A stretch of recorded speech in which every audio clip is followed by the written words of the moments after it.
যেমন ইসকন যে কাণ্ডটা ঘটালো চিটাগাঙ্গের বুকে, ঘটানোর পরে পুরো বাংলাদেশ এই পরিমাণ উত্তেজিত হয়েছিল যে শুধু যদি ইসলামপন্থীরা হুজুররা একটু উস্কানি দিত, ওদের নাম নিশানো বাংলার জমি থেকে আসবে। ওই সময় ওরাও বুঝতে পেরেছে, সরকারও বুঝতে পেরেছে যে এখন পুরো পরিস্থিতি একটা দলে নিয়ন্ত্রণ করতে পারে, তারা হলো ইসলামিক লিডাররা, এই ওলামায়ে কেরামরা। তারা যদি জাতিকে শান্ত থাকতে বলে, তারা যদি সাম্প্রদায়িক দাঙ্গা বন্ধ করার ব্যাপারে যদি পরামর্শ দেয়, তবেই শান্ত থাকা সম্ভব। না হলে পুলিশ দিয়ে, আর্মি দিয়ে, সরকারি বিবৃতি দিয়ে কিছুতেই জাতির এই ক্ষোভ থামানো যাবে না। আপনি একটাবার চিন্তা করেন, এই শহীদ সাইফুল ইসলাম আলী সাধারণ একজন ব্যক্তি, যে কোনো আলেমও না, যে কোনো পাবলিক ফিগারও না, যে কোনো সেলিব্রিটিও না, যে কোনো পলিটিক্যাল ব্যক্তিত্বও না, এইরকম সাধারণ একজন মানুষ, কিন্তু সুবহানাল্লাহ, আল্লাহ কি কপাল দিয়েছে তাকে।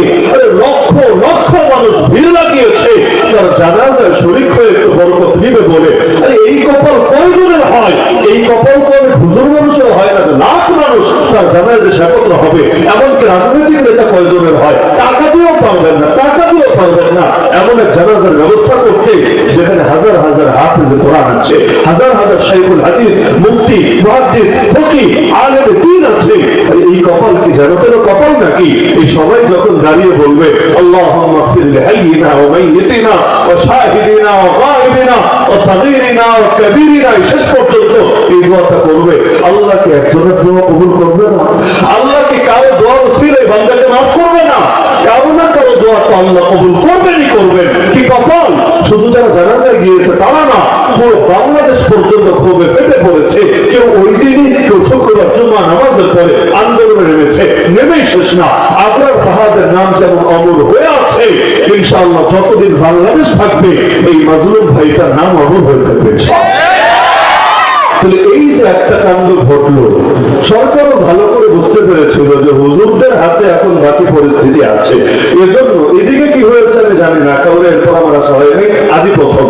কিন্তু অন্য কয়েকটা জায়গায় এই ঘটনার পর যেই জেলায়, যেই থানায় গিয়েছি, খবর কারগুজারি ঘটনার পরেই, কোনোটা জুমার দিনের আগেই, কোনোটা পরেই, বড় বড় হুজুর যাদের কথা সবাই শোনে, নেতৃস্থানীয় পর্যায়ে ডিসি অফিসে নিয়ে, এসপি অফিসে নিয়ে, ব্যারিকেডের পক্ষ থেকে কল দিয়ে শুধু রিকোয়েস্ট, হুজুর পাবলিককে একটু থামান, না হলে কিন্তু আইন শৃঙ্খলা পরিস্থিতির চরম অবনতি হবে।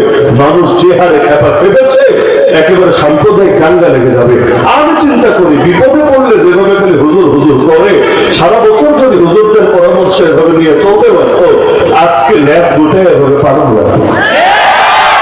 জুলাই আন্দোলনের সময় হুজুরদেরকে নিয়ে কখনো স্বরাষ্ট্রমন্ত্রীর বাসায়, কখনো ধর্মমন্ত্রীর বাসায় বারবার মিটিং করেছে। একটাই শুধু অনুরোধ, হুজুর আমরা আর পাচ্ছি না, পুলিশও ফেল করছে, আর্মিও ঠিকভাবে ফাংশন করছে না, কথা শুনছে না, রাষ্ট্রের কোনো অর্গানকে কাজে লাগাতে পারছি না, এবার আপনারাই শেষ ভরসা রাষ্ট্রস্থল, প্রয়োজনে ইন্টারনেট চালু করে দেই, আপনারা একটু বিবৃতি প্রচার করেন, কারণ আপনারা শীর্ষ আলেমরা ঠান্ডা হতে বললে যাতে আপনাদের কথা ফেলে দেবে না। কিন্তু ওই কথা কে শুনবে আর ওই পরামর্শ কে আমলে নেবে? তো যার কারণে দেখা যায় বিপদে পড়লে যেমন হুজুরদের কাজে লাগে, আমাদের বাঙালিদের হালত হয়েছে এমন, কোরআন পড়বে না, জানবে না, বুঝবে না, হালালকে হালাল মানবে না, হারামকে হারাম মানবে না, মা অসুস্থ, লাগা খতমে কোরআন, আর বিদেশের ভিসা হচ্ছে না, হুজুর একটু দেন না খতমে কোরআনের ব্যবস্থা করে। মানে এর হেদায়েত তো নিবে না, কিন্তু বরকত থেকে আবার মাহরুম হবে না। মানে মুখ্য বিষয় বানিয়ে ফেলেছে এক্সট্রা ফিচারটা, মূল বিষয়টা বাদ।